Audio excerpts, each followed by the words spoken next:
Illegal immigration. This is a major cancer afflicting our society.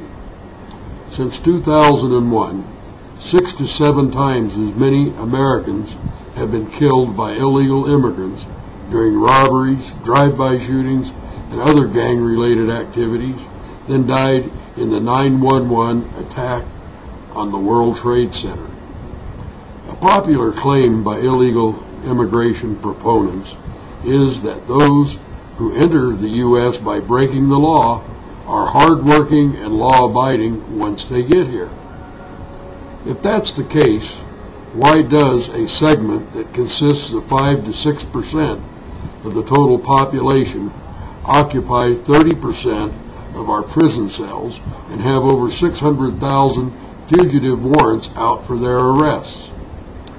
The monthly average of people being killed at the hands of illegal immigrants is 8 to 10 times that of Americans being killed in the Middle East War. It's my understanding that someone is just as dead whether killed by an immigrant or a roadside bomb. If you were in a sinking skiff that had 2 leaks, one contributing 90% of the water and the other 10%, which one would you plug first? Why have our leaders spent 4.5 years and $500 billion on a threat that's the other side of the world while ignoring what's happening under our noses? Now, most immigrants are basically good people. They are just victims of divisive and corrupt governments. Does that sound familiar?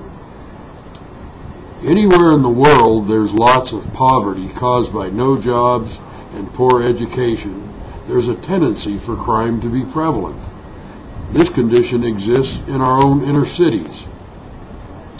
Now, there are 4 groups being impacted by our leaders' negligent attitude toward immigration. The immigrants, those who employ them, low-income American workers, and the middle class who are paying the bills for all of the social services, health care, our justice system, and incarceration costs, not to mention the impact it's having on our public education system. The immigration issue has our society extremely polarized. This polarization is a strong reflection of poor leadership. Remember, good leaders do not polarize, they unify. Expressions like amnesty, official language, pathway to citizenship, jobs Americans don't want, bigotry, and wave of hate all serve to keep people separated on the issue. Our leaders love it. This way, it will be a political wedge during the 2008 elections.